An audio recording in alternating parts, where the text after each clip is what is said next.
Hi guys, here is a special little bonus for you. So thank you so much for taking your time to fill out the application to chat. And after reading through the 40 plus applications that I got for the 10 spots, I decided to make this special little cheat sheet for you and this little video for you on an area that I haven't really talked about very much, but I wanted to send this out special to you around this area because it came up in a lot of the applications, is that there was some crossover questions and thoughts around growth, around tension in relationships, around trying to figure out some next moves for yourself. So here's what I created. The areas of support and growth for your relationship. So here's what I want you to do.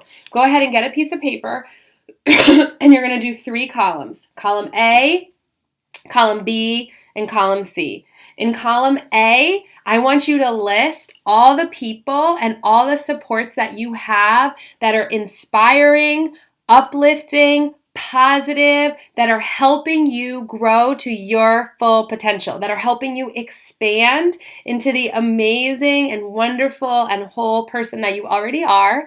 So the people who inspire you, it could be, I put on the bottom here, I actually count all of my author, podcast, thought leader, friends, and things that I listen to all the time as column A. They help me keep focused. They help me keep on track.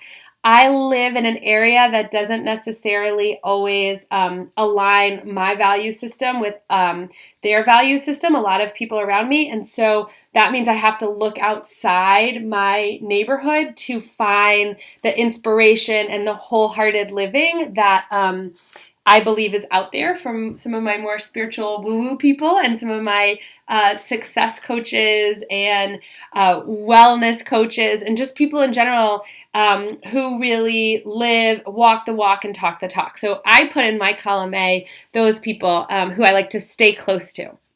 Okay, column B are your middle of the way people who sometimes are uplifting, sometimes are inspiring, but also have a lot of their own blocks and their own limiting beliefs. So someone who this happens a lot in the business world where someone will say, I can give you great business advice, but I can't take it myself, or I'm going to give you some great advice, but I'm not doing that myself. And so that sort of middle of the way person where they're not necessarily bringing you down, but they're not fully inspiring you with their life and with how they live their life. So those are that column B. And then column C are the people who are that sort of negative, cynical, pessimistic, sarcastic, people who really are very closed, very armored, and people who are kind of keeping you down. Sometimes, I actually didn't put this on the sheet, but sometimes I count those people as the people who say the same thing every time you talk to them. It's just like nothing changes. Like they're always stressed out about work, or they're always stressed out about their kids, or there's like, it's kind of like Groundhog Day when you have conversations with them. Like they haven't made any changes, any shifts. They just want to keep saying the same kind of complain, dark stuff every time you see them or every time you're with them.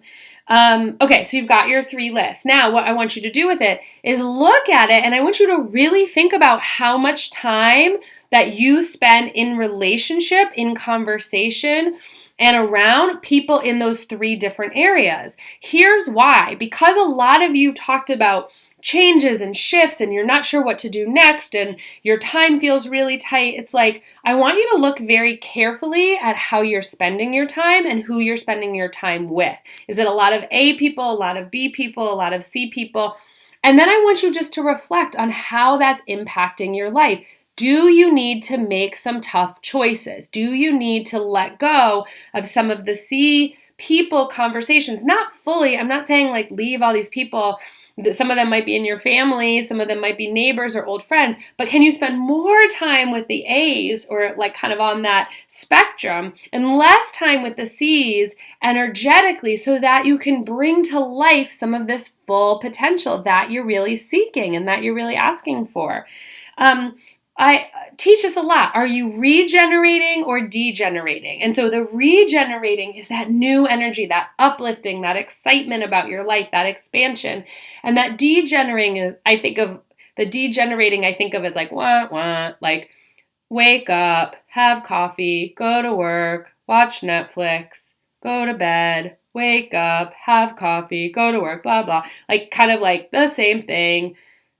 Not moving the body in new ways, not meeting new people, not learning new ideas. Like that to me is really degenerating. That's why my movement practice, my meditation practice, the people that I spend time with or that I'm learning from, like it's all about this regeneration because I love that energy. It's like once you can feel it, you just want more of it. So I thought that this activity would be really meaningful to you all who applied for these spots. Just as my gift to you, areas of support and growth relationships, this is attached, this PDF is attached for you guys. And so thank you so much for sharing your words, for sharing yourselves with me, for sharing your life with me. Some of you guys are doing really amazing things. And all I would say is like, keep it up, is that you're on the right path. You're listening to your soul. You're making good progress in terms of your mindset and your potential. And it doesn't happen quickly. I think if you've had a lot of trauma, which all of us have, or you've had some difficult times, which all of us had, that sometimes just stopping to celebrate where we are and then, being skillful from there and how we move forward. So I really honor you. Thank you so much. Hope to see you soon.